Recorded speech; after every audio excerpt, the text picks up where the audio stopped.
The stem of the glass felt cool in my hand, the deep red inside catching the light from the chandelier. I paused just long enough to let the silence stretch, to make the moment feel ceremonial. Across the table, Sarah sat with perfect posture, chin slightly tilted, that practiced smile never touching her eyes. She was always careful, always 2 steps ahead. Except this time, I had the map. We were seated at the private room of Osteria Langford, the same place where we'd celebrated Peter's promotion 4 years ago. Back then, Sarah had held my hand during the toast. Tonight, she didn't even meet my gaze. She was watching the glass. Just before I lifted it, the waitress, a girl with freckles and short, dark hair, leaned in as if adjusting my place setting. "Don't drink," she whispered, barely moving her lips. She tipped me extra to serve yours. I didn't react. Not outwardly. Inside, my pulse jumped once, then steadied. I looked down, smiled softly, and reached not for the glass in front of me, but the one beside it. Sarah's. I lifted it gently and held it up. To family, I said, voice even smooth, and to clarity. I saw the flicker in Sarah's eyes. Her smile stayed put, but something shifted behind it.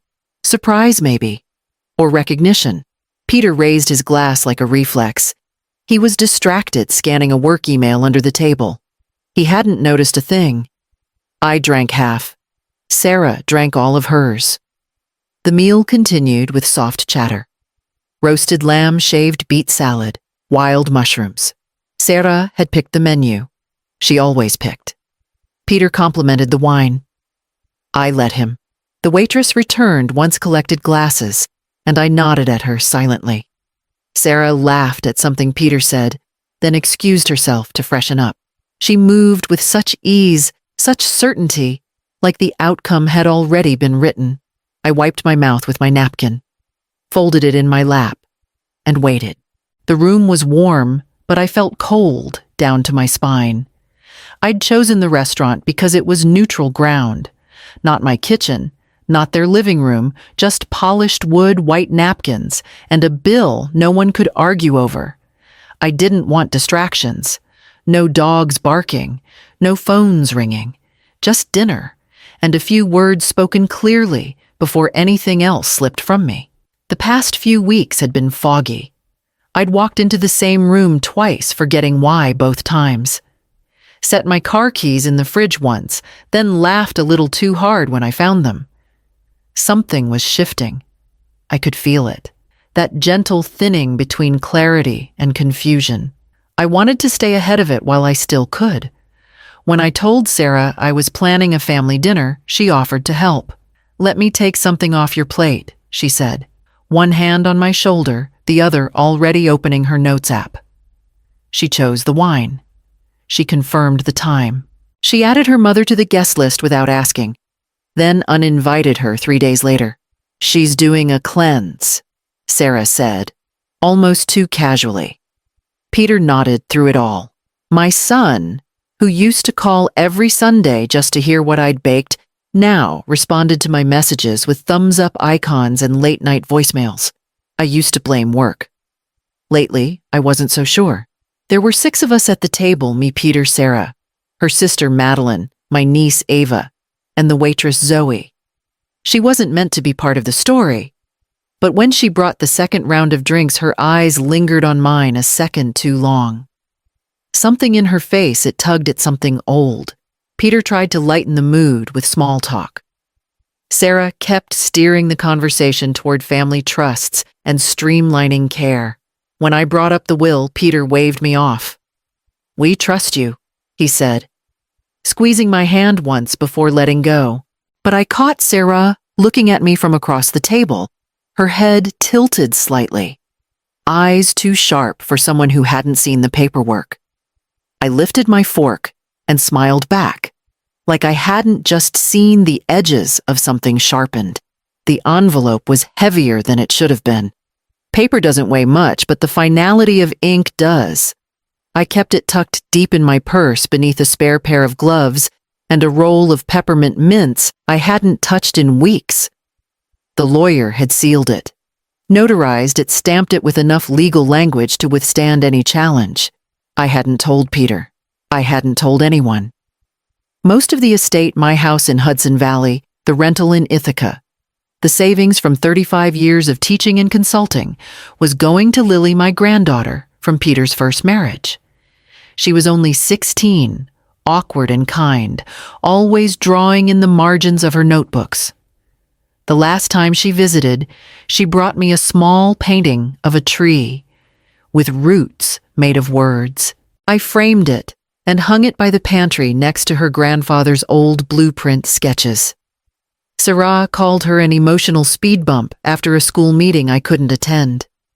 She said it like the girl was an inconvenience on the road to better things. That night, I called Beatty, my lawyer, and asked for an appointment. The change was easy. The decision wasn't. I didn't cut Peter out entirely. He would receive a stipend, modest but consistent. Enough to show I hadn't forgotten him. But the control, the decisions, the ownership, the art, the voice would go to Lily. It had to. And yet here was Sarah now across the table, pouring wine like she already owned the vineyard. Laughing at Eva's jokes, nudging Peter to mention their upcoming trip to Napa. She was laying groundwork in plain sight, smiling too early. I let her pour my glass and didn't touch it. Her hand lingered just a beat too long on the bottle. I saw it. So did Zoe, the waitress, whose eyes flicked to mine again, and then just as quickly away.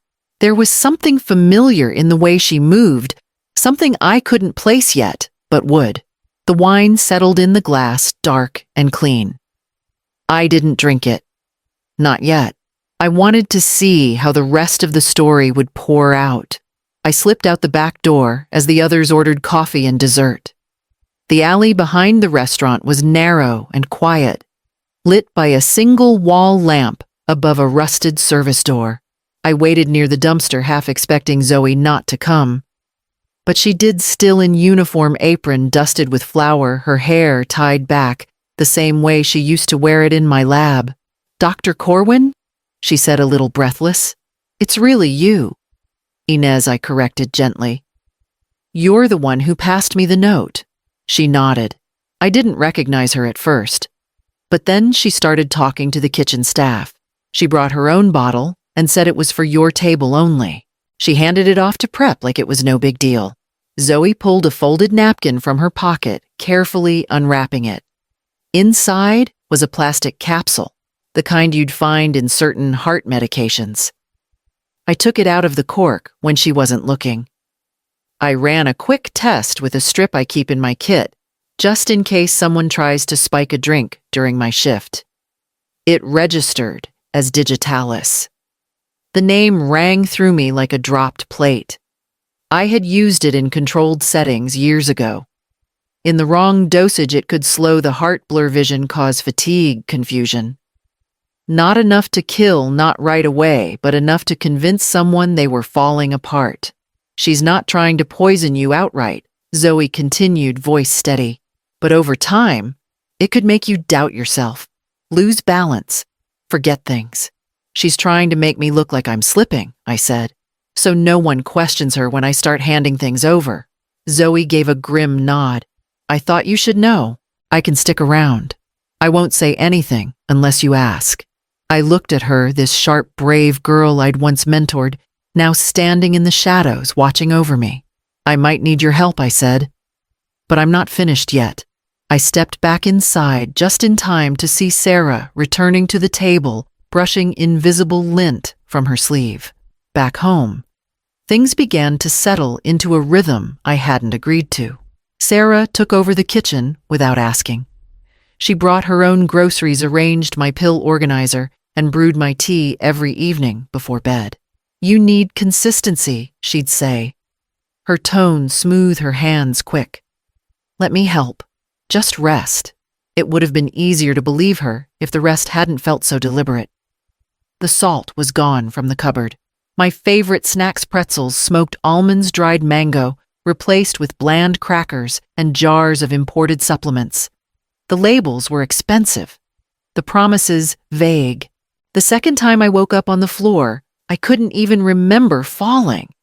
The carpet left marks on my cheek. Sarah found me and called it just a sugar drop. Her voice soft but firm, like she'd rehearsed it. She made me a green smoothie I didn't recognize and sat beside me while I drank it. Peter was working late that night. Again. After that, I stopped resisting the help, but I started writing things down. What I ate. What I drank. When I felt lightheaded. When I couldn't remember a word or name. Every tea, every pill, every odd metallic taste in the back of my throat. I bought a small leather-bound notebook and kept it in my sock drawer underneath a stack of old scarves. I didn't accuse. I didn't argue. I just watched. And the more I watched, the more obvious it became. Every path back to myself seemed detoured through Sarah's hands. She handled the bills.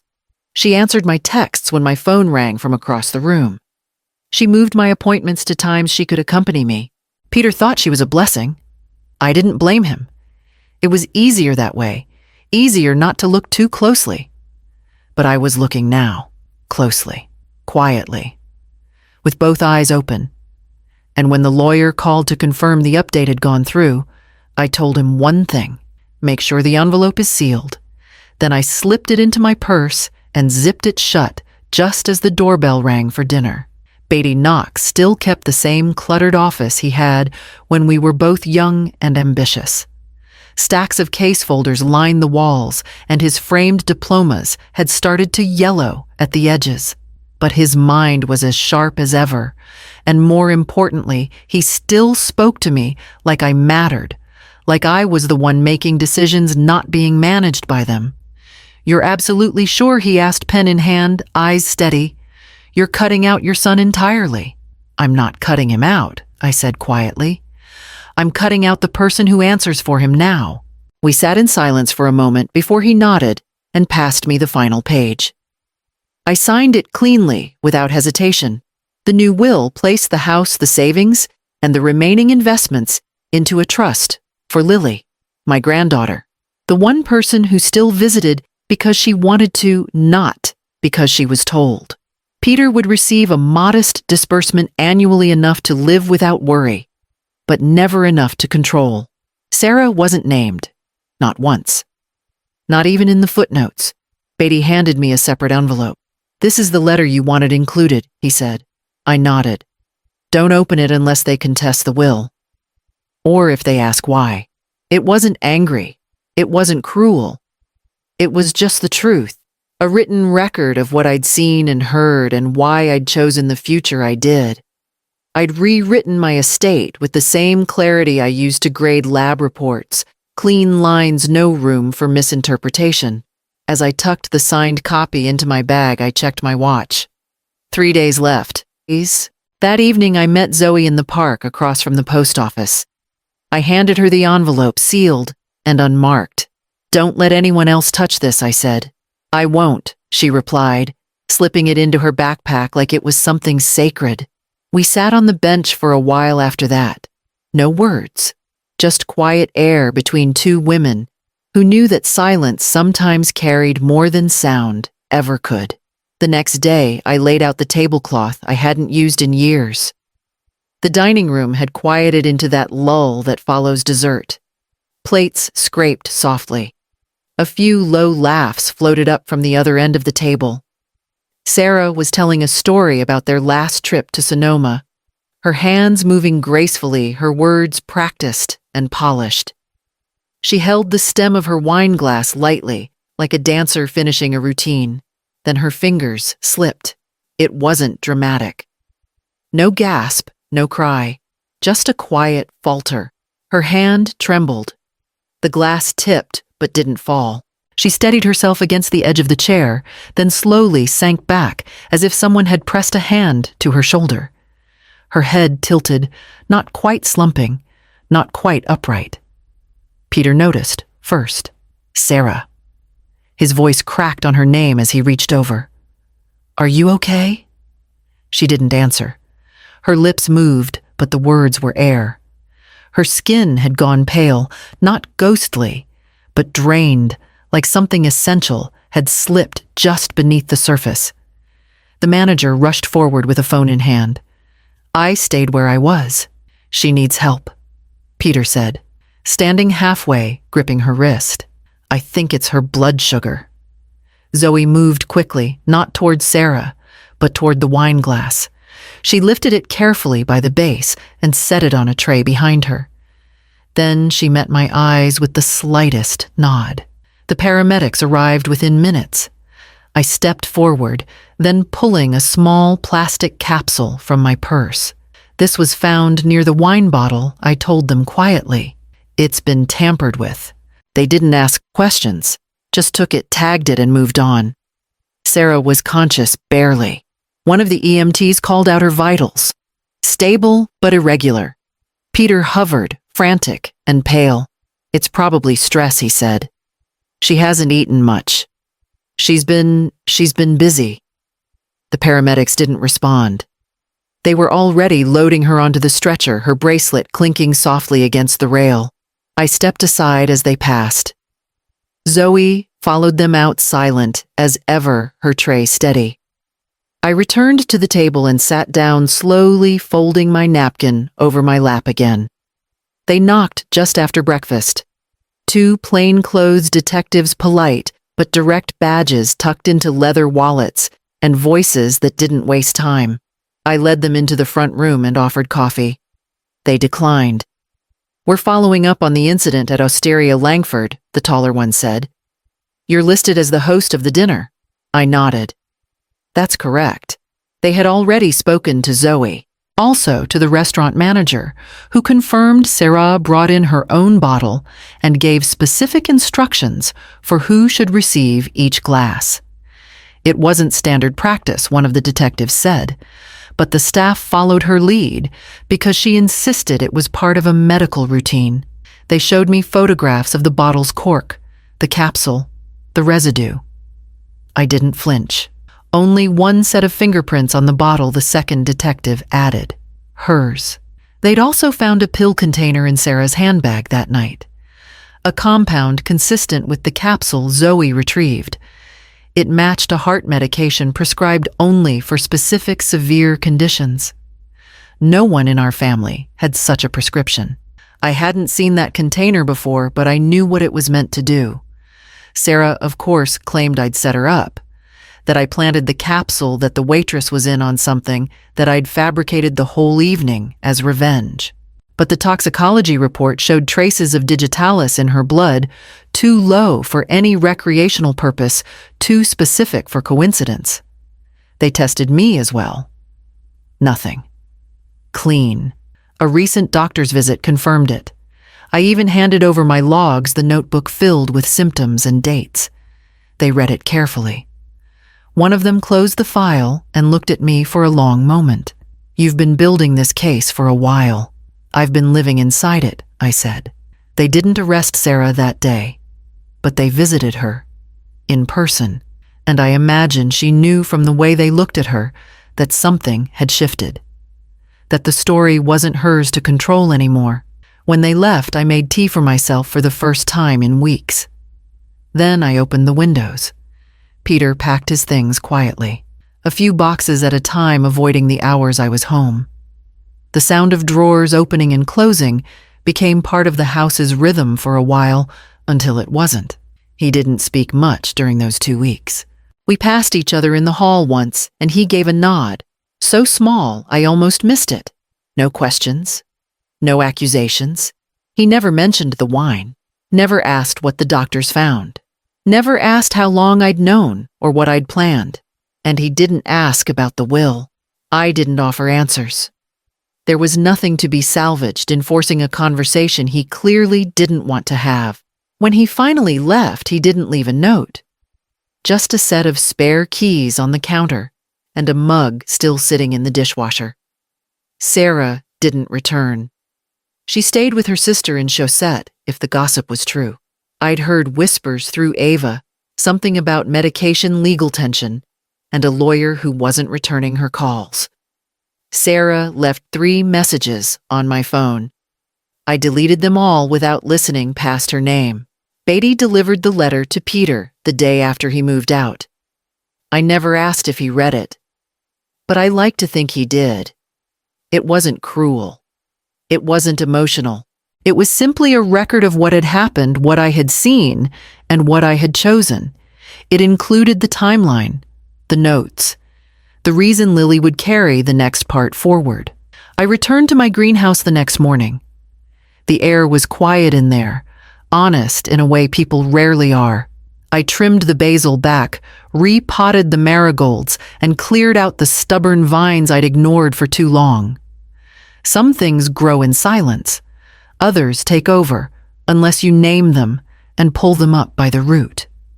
A single stem of lavender had bloomed behind the compost bins, stubborn and small. I let it be.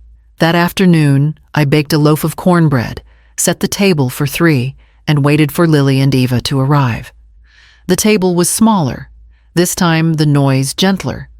No clinking of crystal glasses, no forced laughter, no careful choreography of who sat where. Just bowls of roasted vegetables, warm bread, and the easy comfort of being known. Lily arrived, first her sketchbook tucked under one arm and her hair in a loose braid. She probably forgot she was wearing. She hugged me tightly, the way teenagers only do when they haven't had to perform for anyone all day. Then came Zoe. With a bottle of cider and a pie, she insisted she hadn't baked, but I recognized the crust as hers anyway. Beatty showed up last still wearing his courtroom shoes, but he'd left the tie behind. He brought old stories and a gift I didn't open. I told him I would later. He didn't push. We ate slowly. No announcements. No hidden envelopes. Just forks scraping ceramic and stories passed between bites. Zoe teased Beatty about his handwriting. Lily rolled her eyes at both of them and offered to draw a better version of his signature. The laughter wasn't loud, but it lingered in the corners. I didn't bring up the will. It was already filed, already moving. The bank accounts were in transition. The house would stay in the trust. Lily wouldn't feel the shift now, but someday she'd know the ground under her feet had been secured long before she'd stepped into it. I looked across the table and didn't scan for signs of betrayal. No searching glances. No quick calculations. Just faces, familiar, unguarded, full of something I hadn't let myself expect, again ease. After dessert, we stayed at the table, refilling mugs with decaf and talking about books, bad movies, and what spring might bring. No one left early. No one checked their phone under the table. When the dishes were cleared and the night quieted, I stood by the kitchen sink and let the moment settle. There was nothing to watch for now, nothing to brace against, just peace, unremarkable, unannounced, and completely mine.